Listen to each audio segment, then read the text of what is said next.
तो अभी तक हमने भगवत गीता के सेकंड चैप्टर के 40 वर्ष तक हमने चर्चा कर ली है। और आज बड़ा ही महत्वपूर्ण श्लोक है, सेकंड चैप्टर का 41st वर्स। और इसमें बताया गया कि कैसे हमें फोकस्ड होके भगवान की सेवा करनी चाहिए और कैसे हम कर सकते हैं, वो कुछ चीजें हैं आज के श्लोक में।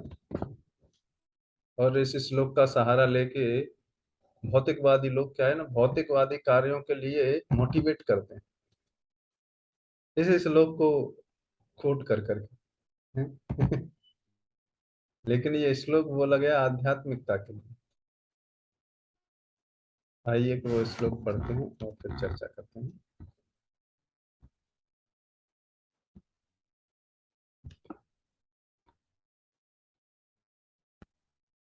कृष्ण।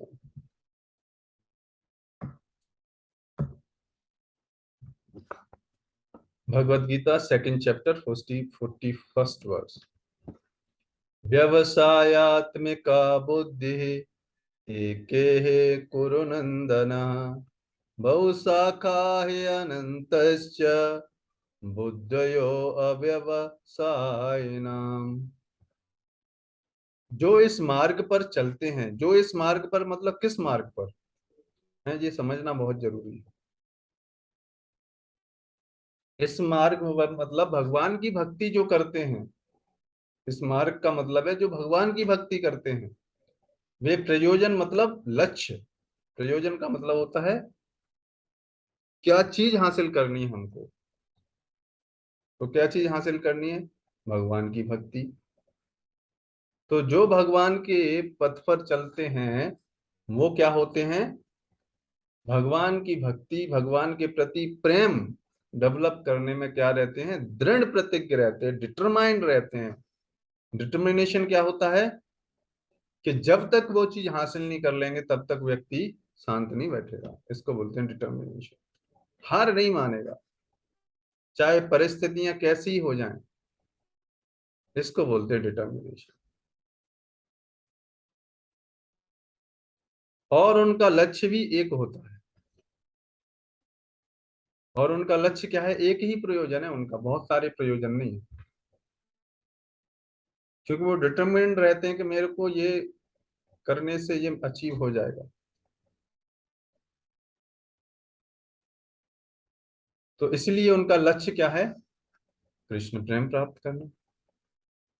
एक ही लक्ष्य है उनका और उसी में दृढ़ प्रतिज्ञ। इसीलिए आप देखो भगवान के भक्त क्या करते हैं? डेली भगवान के नामों का जप करते हैं, सुबह उठ के, है ना। भगवत गीता इन शास्त्रों का अध्ययन करते हैं, है ना। क्यों? क्योंकि उनको पता है ये करने से क्या होगा? कृष्ण प्रेम जागृत हो जाएगा। और वो ऐसे नहीं कि किसी ने ऐसे ही सड़क छाप किसी व्यक्ति ने बताया हो। ये शास्त्रों में बताया ज्ञान है, प्रमाणिक तरीके से उस पर समझ के उन्होंने चूज किया है। भगवान के द्वारा प्रदत्त ये कार्य है। तो ऐसे में क्या होगा? फिर बता रहे हैं कि हे कुरु नंदन, जो दृढ़ प्रतिज्ञ नहीं है, तो भगवान की भक्ति पर जो चलते हैं वो दृढ़ प्रतिज्ञ रहते हैं। लेकिन अगर कोई व्यक्ति दृढ़ प्रतिज्ञ नहीं है, डिटरमाइंड नहीं है, तो उसकी बुद्धि अनेक शाखाओं में विभक्त रहती है। अब आप सोचो किसी व्यक्ति का बुद्धि अगर डिफरेंट डिफरेंट दिशाओं में चली जाएगी तो क्या वो लक्ष्य प्राप्त कर पाएगा? नहीं प्राप्त कर पाएगा, है। बहुत सारी शाखाओं में क्या हो जाती है? डिवाइडेड हो जाती है। तो ऐसा व्यक्ति क्या है? कृष्ण प्रेम डेवलप नहीं कर पाता। जैसे अभी आप देखोगे हमारी बुद्धि क्या है? इस संसार में चीजें प्राप्त करने में ही लगी हुई है ना। कि ये भी कर लेता हूँ, ये भी कर लेता हूँ, इसको भी खुश कर लेता हूँ, इसको भी वो कर लेता हूँ। और उसकी वजह से क्या होता है? एक जगह भगवान की भक्ति करने में भी मन नहीं लगता फिर। क्यों? क्योंकि इस इधर सब जगह फिर हमको क्या करना पड़ रहा है? सारी बुद्धि डाइवर्टेड होगी हमारी, सारा अटेंशन ही डाइवर्ट हो गया। आप ही सोचो ना, मान लो आप किसी कंपनी में के लिए काम कर रहे हो, है, वहां पे आपको एक प्रोजेक्ट दिया गया है, तो उस प्रोजेक्ट में फोकस्ड होकर काम करोगे तब आप अचीव कर पाओगे ना उसके टारगेट्स।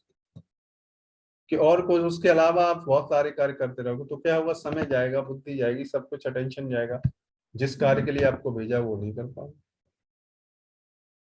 है, इसलिए बहुत जरूरी है ये। और ये भगवान की भक्ति के परिप्रेक्ष्य में बताया जा रहा है, इसको लोग मिसकोट करते हैं बहुत। मैनेजमेंट सिस्टम में या फिर किसी को कुछ कार्य करवाना हो तो वो उस कार्य के लिए मोटिवेट करेंगे, देखो फोकस्ड होके करना है। हाँ, फोकस्ड होके करना है, लेकिन कार्य क्या, भगवान की भक्ति, इसको फोकस्ड होके करना है, बाकी सारी चीजें फोकस्ड हो जाएंगी अपने आप। बस एक चीज फोकस करनी है जिंदगी।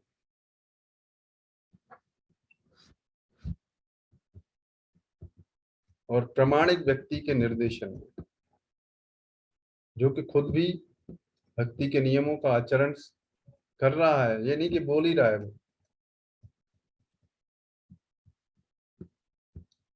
श्रील प्रभुपाद परपट में बता रहे हैं क्या, यह दृढ़ श्रद्धा, श्रद्धा मतलब फेथ, विश्वास, कि कृष्ण भावनामृत द्वारा जीवन, मनुष्य जीवन की सर्वोच्च सिद्धि प्राप्त कर सकेगा, व्यवसायिक मत, व्यवसायत्मिका बुद्धि कहलाती है। व्यवसायत्मक बुद्धि का मतलब है फोकस्ड, वन पॉइंटेड फोकस्ड, इधर उधर नहीं। आप देखो जो घोड़ा होता है, अब तो घोड़े है ही नहीं है नहीं, जो तांगे वगैरह होते थे, तो उसकी आंखों के सामने वो पट्टा लगाया जाता था, इधर, इधर भी, इधर भी, जिससे कि वो इधर ना देख पाए ना इधर देख पाए, सीधे देखे, केवल फोकस्ड होके चलना है, बस सीधे। उसी तरीके से हमें भगवान ने बताया है ना, शास्त्रों में बताया जाता है कि कृष्ण प्रेम जागृत करना ही हमारे जीवन का उद्देश्य है। ये चीज हमारे मन में क्या हो जानी चाहिए, बैठ जानी चाहिए। और भगवान के नामों का जप करने से ही हम क्या कर पाएंगे, कृष्ण प्रेम जागृत कर पाएंगे। ये सारे शास्त्र बोल रहे हैं, भगवान खुद बोल रहे हैं। फिर हमको इधर उधर अरे गहरे नत्थु खैरे लोगों की बात नहीं सुनना चाहिए हमको। बहुत सारे लोग डाइवर्ट करने आ जाएंगे। ये हमें दृढ़ श्रद्धा होनी चाहिए, डिटरमाइंड रहना चाहिए, ये श्रद्धा होनी चाहिए। इसी को हम क्या बोलते हैं, व्यवसायत्मक बुद्धि बोलते हैं, फोकस्ड इंटेलिजेंस बोलते हैं। इसीलिए आप देखो चैतन्य चरितमृत के 22वें अध्याय, मध्य लीला के 22वें अध्याय के 62वें श्लोक में कहा गया है, श्रद्धा सद्दे, श्रद्धा शब्दे विश्वास कहे, सुदृढ़ निश्चय, कृष्ण भक्ति कैले सर्व कृम कृत है। श्रद्धा का अर्थ है किसी अलौकिक वस्तु में अटूट विश्वास। विश्वास मतलब ब्लाइंड फेथ नहीं, ब्लाइंड फेथ कर लेंगे तब तो गड़बड़ भी हो जाएगा। प्रामाणिक तरीके से विश्वास करना चाहिए। है, जैसे आप किसी कॉलेज या यूनिवर्सिटी में एडमिशन लेते हैं, आंख बंद करके थोड़ी ले लेते हैं, आप चेक करते हैं ना जाके कि यूनिवर्सिटी रिकॉग्नाइज्ड है कि नहीं है, बोनाफाइड है कि नहीं है नहीं, यहाँ से व्यक्ति प्लेस्ड होते हैं कि नहीं है, यहाँ की डिग्री सही है कि नहीं। तो ये कुछ चीजें, पैरामीटर्स हैं जो हम चेक करते हैं। उसी तरीके से भक्ति में भी हम जो प्रामाणिक प्रतिनिधि हैं उनको हम चेक करते हैं। ऐसे नहीं कि आंख बंद के ब्लाइंडली फेथ करते हैं, नहीं, नहीं तो इस दुनिया में घुमा दिए जाएंगे हम सब। और आप देखो कितने सारे लोग घुमा देते हैं लोग। इसीलिए हमें साधु शास्त्र, इनके सहारे हमें प्रामाणिक जो निर्देशक हैं, जो गाइड कर रहे हैं, उनको हमको चेक करना चाहिए है। और फिर इनके आधार पर हमको आगे, फिर हम अपनी श्रद्धा को इतना डिटरमाइंड होना चाहिए, फिर वो श्रद्धा एक बार ये व्यवसाय में बन जाएगी, फोकस्ड, एक फोकस्ड हो जाएगी, फिर हम क्या करेंगे, फिर इधर उधर नहीं, फिर क्या होगा, फिर हमें ये नहीं पता चलेगा, फिर हम उस पर कार्य कर पाएंगे। तभी तो हम हरे कृष्ण महामंत्र कर पाएंगे डेली। नहीं तो कल को बोलेगा नहीं हरे कृष्ण मंत्र नहीं, ये करने मेडिटेशन करते हैं, आज मेडिटेशन करते हैं, कल कल थोड़ा जंगल जाके घूमते हैं, तो क्या होगा? टेंशन अटेंशन डाइवर्ट हो रही है। जो प्रमाणिक चीज है उसमें दृढ़ श्रद्धा विश्वास करना है, और नहीं कि गलत चीजों में। जब कलयुग में बताया गया कि हरे हरे नाम हरे नाम हरे नामेव केवलम कलो नास्ते व गतिरन्यथा। जब शास्त्रों में भगवान खुद चैतन्य महाप्रभु खुद आके बता रहे हैं, भगवान स्वयं हैं, अब आप बताइए, है कलयुग के लिए क्या साधन है? यही साधन, भगवान के नामों का जप करना, इसमें विश्वास होना चाहिए, और वो प्रमाणिक तरीके से हमें चेक कर, शास्त्रों में बताया जा रहा है, भगवान आके खुद बता रहे हैं, ऐसे लोगों की बात माननी चाहिए, है कि नहीं? और जो कि शास्त्रों के विरुद्ध कुछ भी बोल रहा है, हम उनकी बातों में आ जाते हैं। अब देखो कितने सारे लोग आ जाते हैं बातों में।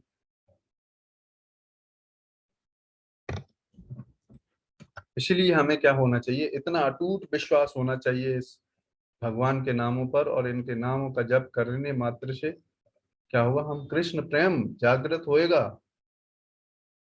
और आप देखो हमारे आचार्य लोगों ने करके दिखाया है, ऐसा ऐसा नहीं है कि फेक है, ये सारी चीज करके दिखाया उन्होंने। आप देखो रूप गोस्वामी, सनातन गोस्वामी, चैतन्य महाप्रभु ने इसीलिए इनको छोड़ा है इस संसार में, है श्रीला प्रभुपाद, भक्ति विनोद ठाकुर से ये अपने आचरण से सिखाए कि भगवान के नामों का जप करने मात्र से हमारे हृदय में प्रेम जागृत होगा। और आप देखो खुद करके, आप जब देखो 6 महीने आप सिंसियरली करके देखो, है हमारे हृदय में प्रेम जो इस संसार में बटा हुआ है वो आएगा, हमें अपनी गलतियां नजर आएंगी।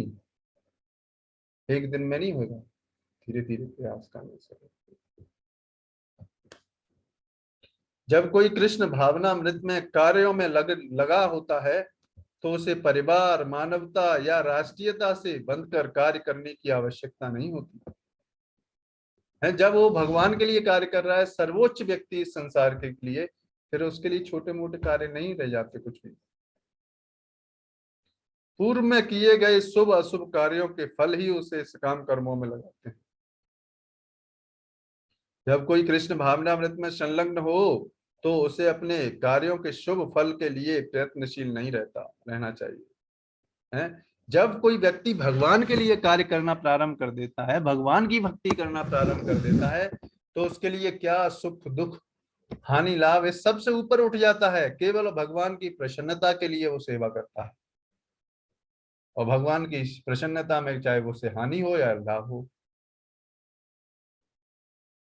जैसे मान लो कोई व्यक्ति भगवान के लिए प्रचार करने जा रहा है कहीं पर, है, और मान लो हो सकता है वहां पे व्यक्ति आए, हो सकता है कोई ना आए, लेकिन उसने प्रयास किया, भगवान ये देख रहे हैं इस व्यक्ति ने प्रयास किया। वहां पे हानि लाभ नहीं देखा गया कि कितने लोग आए नहीं आए, कोई मैटर नहीं करता।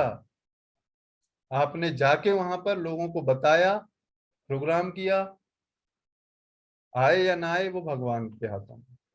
आपने प्रयास किया, भगवान ये देख रहे हैं बस। इसी से हमारा प्यूरिफिकेशन है।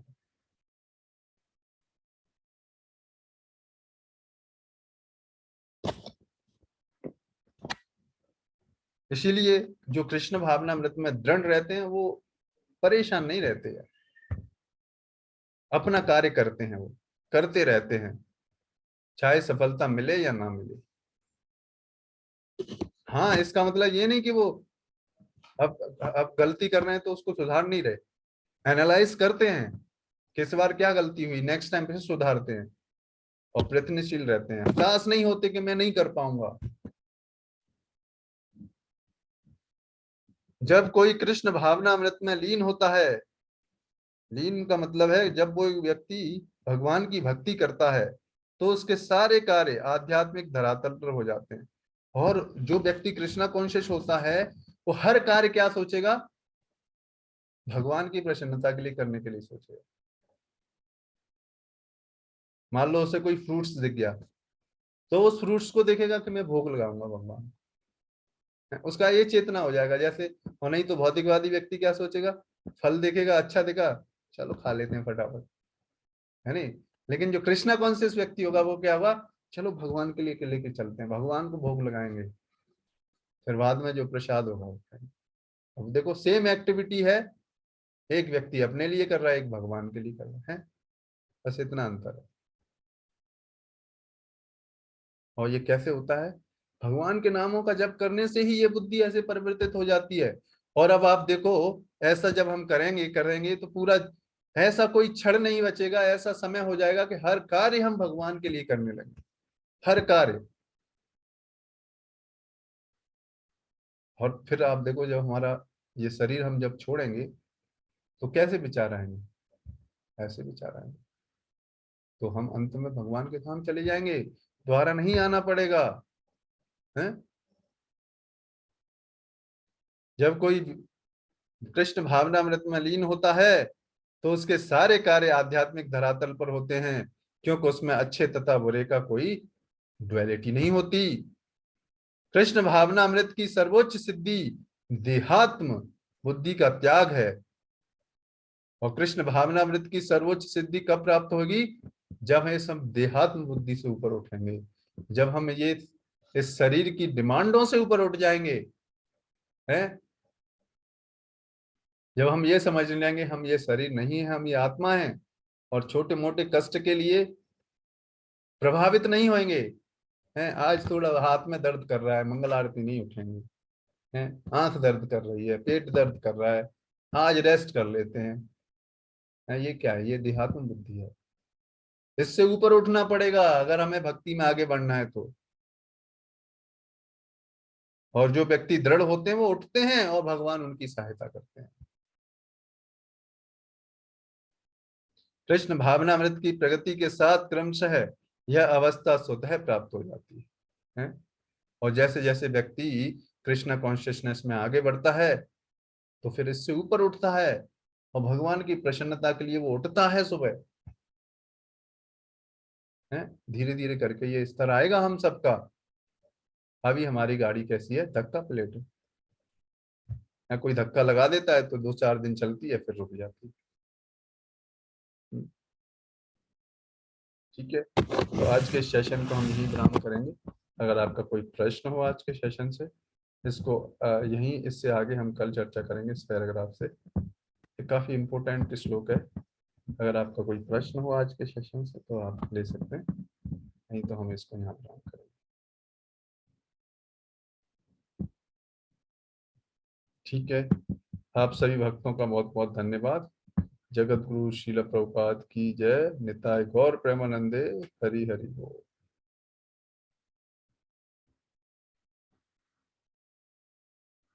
हरे कृष्ण।